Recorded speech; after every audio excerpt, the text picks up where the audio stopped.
भ्रष्टाचारानं बरबटलेल्या व्यवस्थेला पैसेवाले कसे दावणीला बांधतात हे पुणे अपघात प्रकरणानंतर देशानं पाहिलं आणि हेही पाहिलं की व्यवस्थेनं ठरवलं तर पैसेवाल्यांची मस्ती ते उतरवूही शकतात।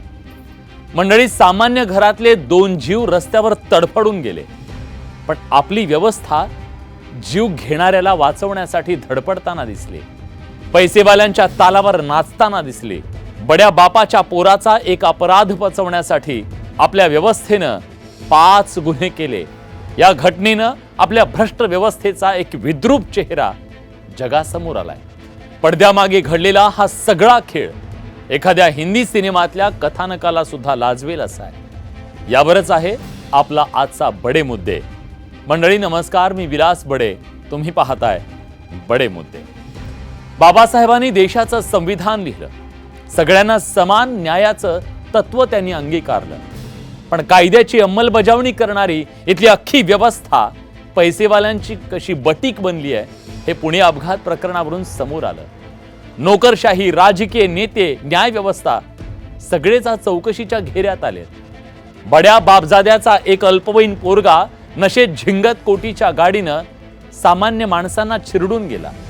गुन्हा घडला, सामान्य घरातल्या दोघांचा तडफडून जीव गेला आणि सुरू झाला आपल्या दिवट्याचा गुन्हा दडपण्यासाठी पैसेवाल्या बापाचा पैशांचा खेळ।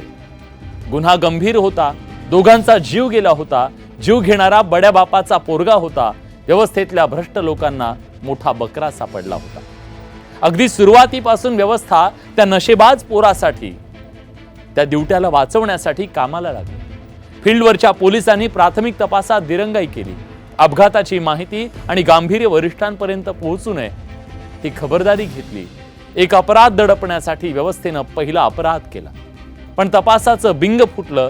पोलीस निरीक्षक राहुल जगदाळे आणि सहाय्यक पोलीस निरीक्षक विश्वनाथ तोडकरे यांना अखेर निलंबित करण्यात आलं। आरोपीनं मित्रांसोबत एका रात्रीत 2 वेळा पोटात दारू रिचवली।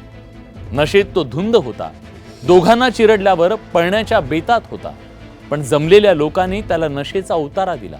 त्यांनाही आरोपीनं पैसे ऑफर केले। एक अपराध दडपण्यासाठी दुसरा अपराध घडला होता। प्रकरण पोलीस स्टेशनमध्ये गेलं, पोलिसांनी गंभीर कलम लावणं टाळल्याचा आरोप झाला। केस कमकुवत होईल यासाठी व्यवस्थेनं प्रयत्न केल्याचा आरोप झाला। एरवी सामान्य माणसाच्या दारात निवडणुकीच्या वेळीच दिसणारे आमदार महोदय पोर्शेच्या स्पीडनं भल्या पहाटे पोलीस स्टेशनमध्ये दाखल झाले। तुमचा गैरसमज होईल की ते मेलेल्या दोघांना न्याय मिळावा म्हणून आले होते, असं नाही। त्या अल्पवयीन पोराच्या बापानं त्यांना झोपेतून उठवून आणलं होतं, कारण 45 कॉल करून सुद्धा आमदार महोदयांची झोप उडाली नव्हती। आमदारांनी यंत्रणेवर दबाव टाकण्याचा प्रयत्न केला। प्रकरण तापलं तेव्हा आमदार काखा वर करून गायब झाले, पण तोपर्यंत व्यवस्थेवर दबाव टाकण्याचा तिसरा अपराध घडला होता। गुन्हा दडपण्याचा आणि आपल्या पोराला सही सलामत बाहेर काढण्याचा पैसेवाल्या बापाचा प्रयत्न काही थांबला नव्हता।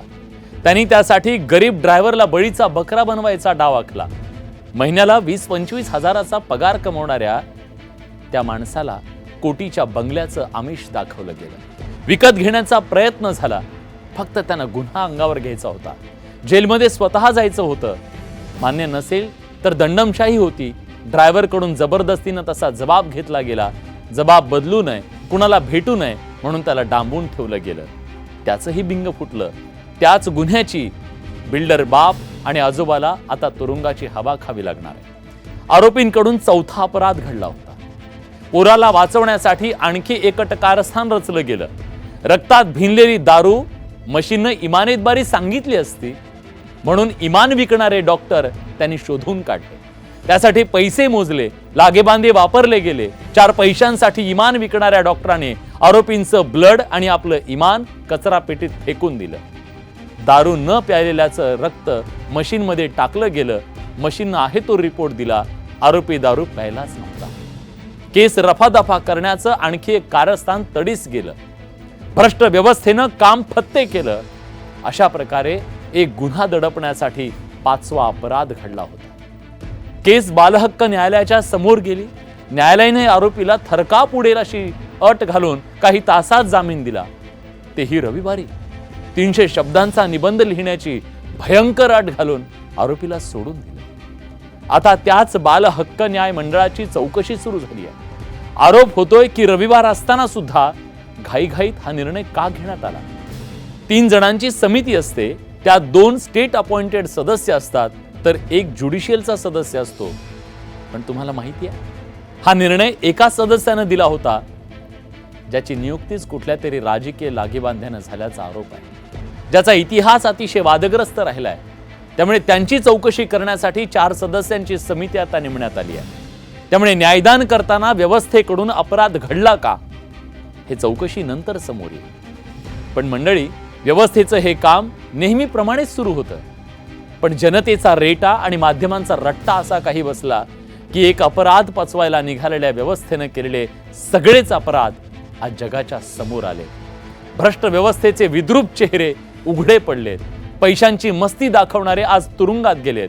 या प्रकरणातून भ्रष्टाचारानं बरबटलेली व्यवस्था पैसेवाले कसे खरेदी करू शकतात हे देशानं पाहिलं आणि व्यवस्थेनं ठरवलं तर पैसेवाल्यांची मस्तीही कायद्याने उतरवू शकतात हेही पाहिलं। तात्कालिक दबावानंतर व्यवस्था न्यायाचं नाटक करेलही, पण व्यवस्थेच्या विश्वासार्हतेला लागलेलं नख इथं सामान्य माणसाचं काही चालत नाही। पैसेवाल्यांचं इथं कोणी वाकडं करू शकत नाही, ही धारणा पक्की करणारी ही घटना आहे।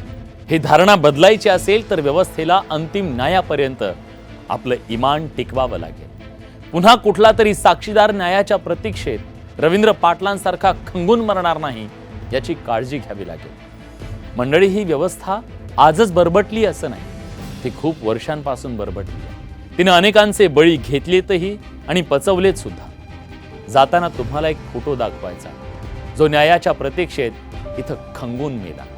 पोलीस हवालदार रवींद्र पाटील यांचा तो फोटो, जो सामान्य माणसाच्या बलाढ्य व्यवस्थेविरोधातल्या लढ्याचा आवाज होता, जो न्यायाच्या प्रतीक्षेत विरून गेला।